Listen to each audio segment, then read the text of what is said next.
Okay, we are now live on YouTube. So I would like to welcome everybody to the meeting. And if I could first ask for, as part of the first item on the agenda is the nomination of the chair. If I could ask for the call for nominations, please. I'll nominate Councillor Simpson. Thank you. And is that seconded? It is. Thank you. Over to you, Chair. Well, thank you all very much indeed. Can I just confirm that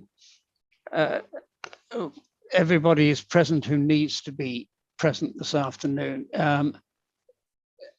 We have, can I ask the legal advisor in particular, if he'd like to say something about the briefing prior to this hearing that he gave to councillors? Yeah, I'm happy to. Normally the committee meets to read the papers and understand the application that they're looking at, which is what you did today. I gave no legal advice as such, and you were asking queries in terms of the papers of me. That's it. Thank you. No legal advice provided. Right, that's fine. Can I ask the licensing officer whether she has, are there any technical issues that we need to be bringing to the attention of the panel? Good afternoon. I'm not aware that there's been any communication between any of the parties to the hearing. Everything else is in the report before you. Thank you we very have much. evidence from the applicant that the application was properly advertised. Yeah, indeed we do. That's very, thank you very much indeed. So what we're now going to do, I hope, and I do apologise for the delay to all concerned in getting this this panel moving, but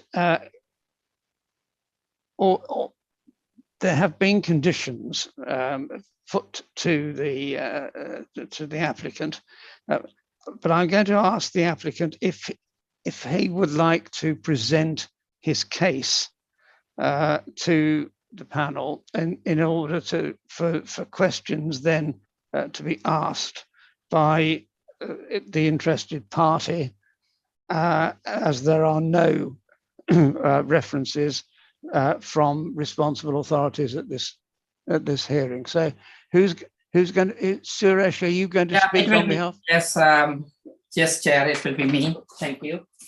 All right, brilliant. Thanks so much for that.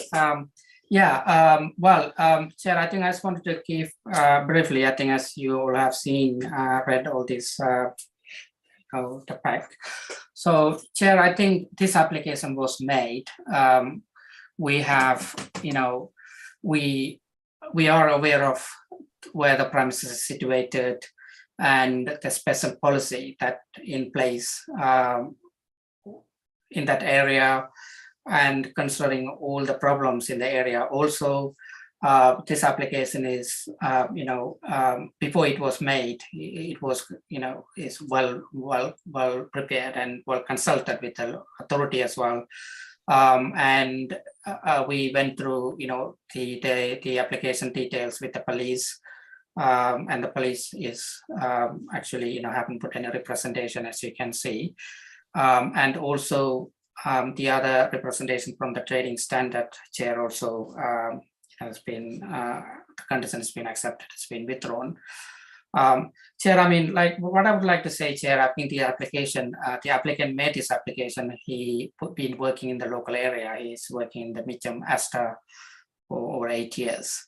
And he took over these premises about nearly 3 years now. And this application, Chair, seek to sell alcohol like any other product. Now, Chair, I think why we put this application to sell alcohol is considering all those, policies involved and everything else, is to sell to the current, existing customers who come into that premises. Chair, I think, as you know, this premises has been a newsagents. So, I mean, luckily, the newspaper are still being sold at the premises, and a lot of people are coming to buy newspapers in the particular premises. it's been well known as a news agents, and people, lots of people come to buy it and are regular customers. And applicant would like to continue, I mean, it's been changed hand a few times, I think it's important, Chair, now in new age, we have to sell all product in order to financially viable to operate, selling newspapers, all the other essential product to the local community. So same time, Chair, just getting, considering the policies involved, we put forward a number of very strong conditions. I mean, in terms of cumulative impact policy, the question we are having here today, whether granting a license for these premises is going to contribute any extra problem that is already exist. But Chair, the papers in front of you, the conditions are there to prove that that's not going to be the case. I think, Chair, the few things I would like to mention, the alcohol is going to be, it's not self-service of alcohol there, it's not 5% of the whole area, no miniatures, no percent lagers, only 4 cans of beer. And those are very, very strong conditions, Chair. And just coming back to, I mean, I wanted to quickly address the concerns raised by the Councillor Stanford. I think she mentioned, obviously, she's seen the mention about street ringers gathering, day and night, antisocial behavior, noise and littering, and that kind of things. Here, we have put forward a number of conditions to address her concerns, including the litter, we're gonna clean the area. They've been doing that for some, all the times, not just because of the license. They've been doing that. And in terms of street ringers, we can 100% guarantee that the street ringers are not going to come to this place because, the product they are looking for is not available in this place, and they can't buy single cans of beer. And also, Chair, we know, I think the applicant have a clear window and they can see. This is, the premise is also situated in a very public place. It's not like a hiding place compared to other premises. If anything happening in somebody ringing in front of that shop, they will notice and they will report, So, so the applicant will notice anyone ringing outside, and they would not be definitely selling to them. And also they're not going to come, even if they come, they will notice, they will ban them from them. And Chair, I think she mentioned normally people are intimidated, in the evenings. So Chair, as you can see, this license from 10 a.m.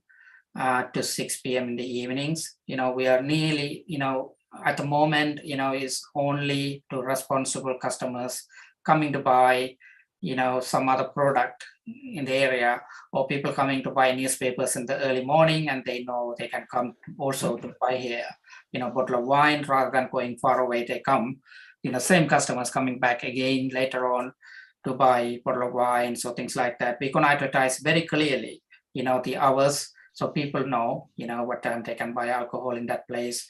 So, so we can manage that. The alcohol is completely, hiding behind the screen outside sale of alcohol. Even it's not in the public place, people, customers can't access to it, so we are covering that to make sure, before nobody is trying to, make trouble to get alcohol before 10 a.m. or like before 6 p.m. in the evenings. So, Chair, I think, considering all those things, this is a very, very welcoming applications, and it's a community shop. It's been there for a while, long time, and it is a great things to, give this opportunity for customers to come and buy in this place and support the local shop as well, looking at that point of view, Chair. So that's all I would like to say for now, Chair. Also, and also applicant, like I said to you, I have a long experience, more than 8 years working in Astra. So this is, he started as his own venture now recently, over nearly 3 years now. Thank you, Chair. That's what I wanted to say. Well, that's very succinct, and thank you very much for your presentation. Councillor Stanford, who is the interested party, isn't actually present this afternoon, so I'm going to immediately ask my colleagues if they would like to ask any questions of you. Councillor Makin. I think this might be a question for Mr. Bishop as well. In the presentation you just gave us, then you talked about the view from the window at the front, so you can see people outside the shop. Yeah. In some ways, what would happen if, say, a child came up to an adult and asked them to go into the shop and buy alcohol on their behalf? What would the shop owner do in that case? Thank you. I think the proxy sales, the applicant is well aware of the proxy sales. Someone for buying for someone else, is well noticeable. They refuse them, and it's also against the law. The Licensing Act 2003 clearly stipulate proxy sales is an offence. They can be prosecuted for it, but that's another matter. But on the other hand, there are a lot of signs they will refuse, definitely, and then write it in a refusal record book as well. Definitely. And yeah, thank you for that questions. But if that person just got to come back and say, but I'm over 25. Yeah, absolutely. Anyone under 25 or under, they have to prove the age, by alcohol. Yeah. So Challenge 25 policy in place, so it means that anyone 25 or under have to prove the age in order to buy alcohol. And if you know that, by any chance they are buying for someone else, they will get refused. Right. Thank you for that. So, Suresh, you are aware, because you've already alluded to it, that the Merton Cumulative Impact policy. So why is it that you believe that this application would not adversely affect the cumulative impact policy, given the number of substantial number of other outlets nearby that have licenses to sell alcohol in what is a difficult area? Yes, absolutely. Thank you for that questions. Definitely, if people are still assuming, people are street ringing at the moment, buying from the other premises. And this premises is, there's no, people can't go and pick up alcohol, easily. Because, it's been behind the till. It's much like a tobacco, that people have to ask for it to get an alcohol. So those people, those conditions are not really in any of the other premises. And also, we have 4 cans of beer conditions, I think, but I know from some other premises, they are not having that conditions there on the system as well. And also we are restricting the amount of alcohol we're going to have, less than 10% of the space and behind the counter. And also, what I can share, is important. I think the premises is located in a place that, more public than any other premises in the area. Because if you look at the green area, it's right close by. So they can really notice those people, and then they can refuse them, as opposed to any other premises, because they can't really see them,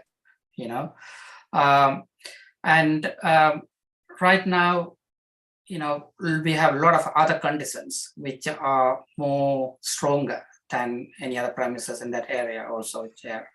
Definitely, you can see the authorities are really convinced, and they're not here today. I mean, especially the police is very strong in giving, objecting to the license in those areas, even outside the cumulative impact area in Mitcham as well. From my experience, I know.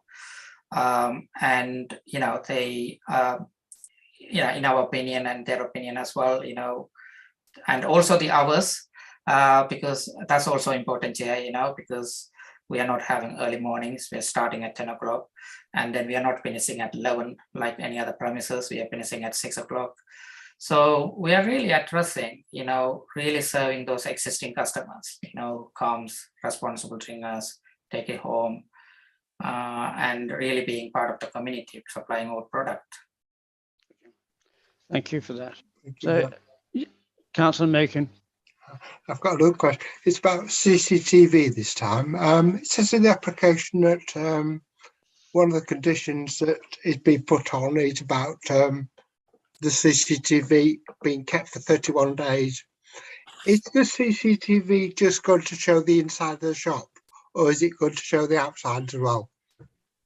It covers the outside entrance as well, the front area, because then, you know, they can notice, you know, if anybody hanging around, and it's important for them as well to see those people, you know, because anything happening, you know, to watch, to monitor the area.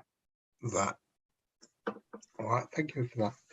Councillor Cowper, have you got any questions? No, I have. I'm quite satisfied with the answers I've heard. Right, thank you very much indeed. That's very helpful.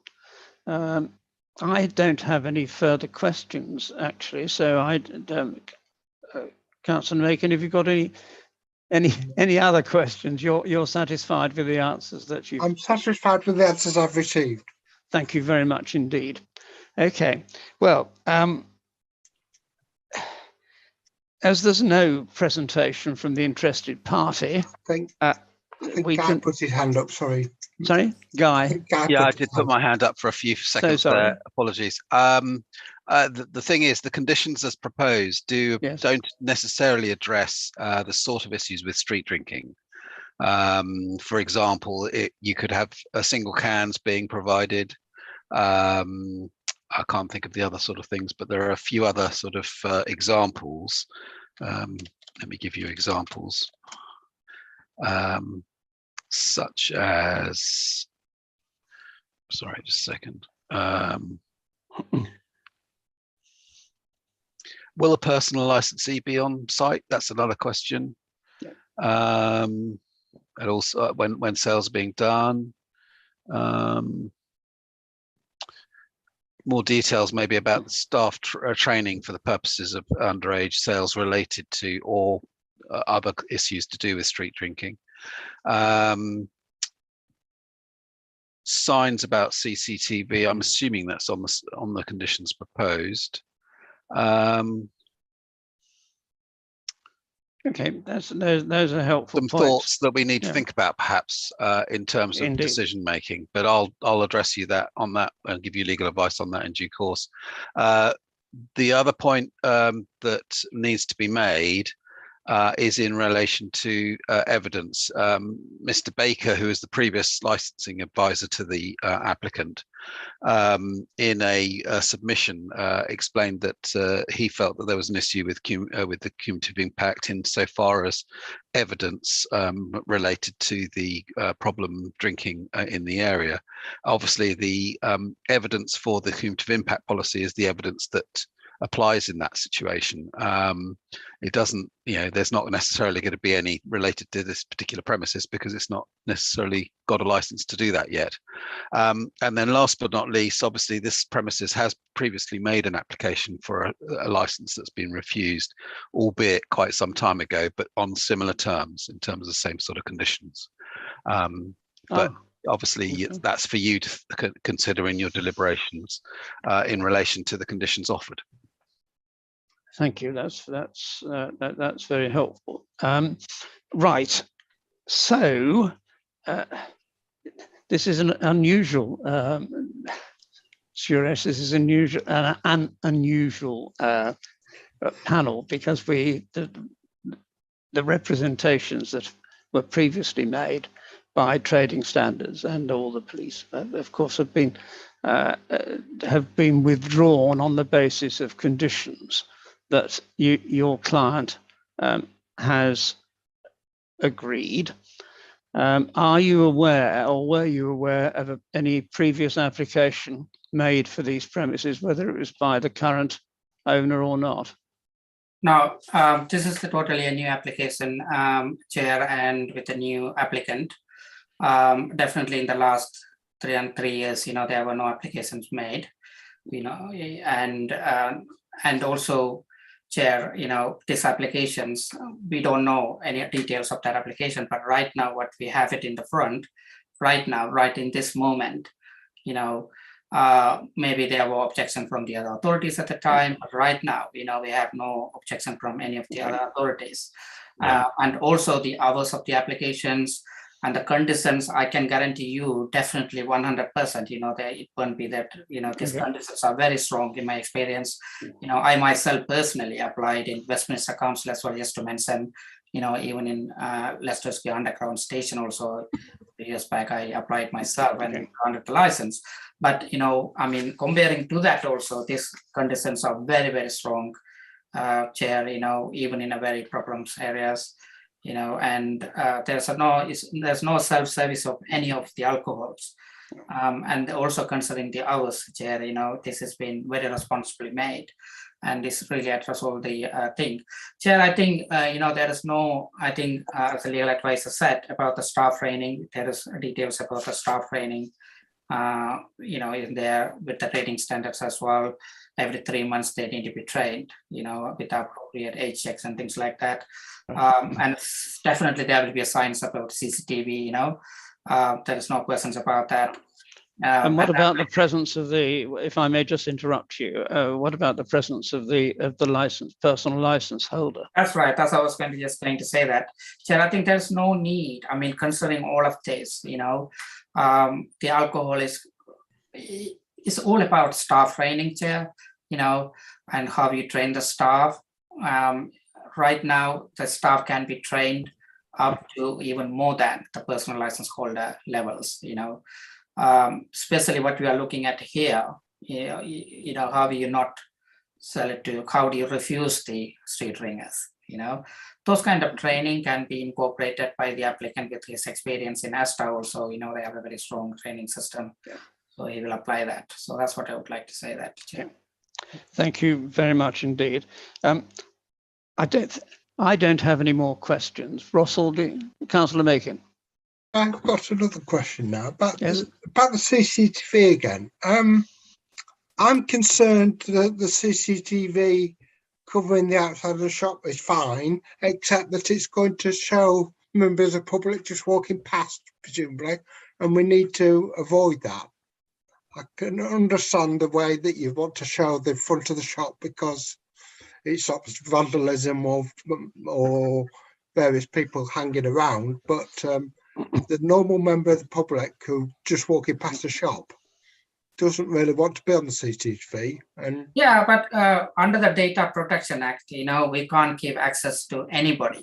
Only the police have access to the CCTV. Right. And it's not like a public come and ask, can I see the CCTV outside? Can I have a record of it? Yeah, and the other point to make, of course, is that if there was to be a prosecution related to it, my experience is that the CCTV taken would be blanked out in terms of those people walking past who are unconnected in terms of that prosecution. So I think you'll be okay, Councillor Makin, on that one. Right, I thought I'd better ask the question. But good to think about the issue, people's privacy and all that. Yeah. Well done, Russell. Thank you very much indeed. Well, without having any presentation from the interested party, I'm going to just ask the licensing officer whether she's got any comments or clarifications she would make at this point. I don't think I have anything to add at all. Thank you. Right. Thank you very much indeed.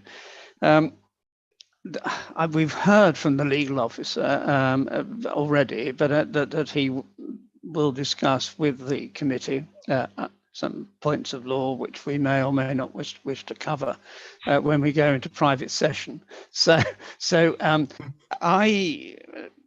going to just ask Suresh whether you've any closing comment you would like to make, because I feel that we are at the point where this licensing subcommittee should go back into private session, or go into private session, should I say, to consider the evidence that you have given and to determine whether this application should be granted. So is there any further comment you would like to make on behalf of your client? Yeah, well, Chair, these conditions are, like absolute. It's not like optional, they have to follow it. Otherwise, it's going to be in a serious trouble.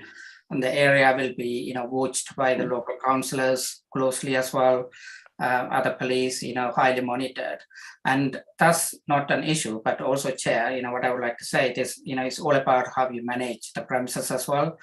So the applicant have 8 years experience, working locally in Mitcham, and is how well he's going to manage. It's a small premises, Chair, but it's got ample space at the back, grocery shops.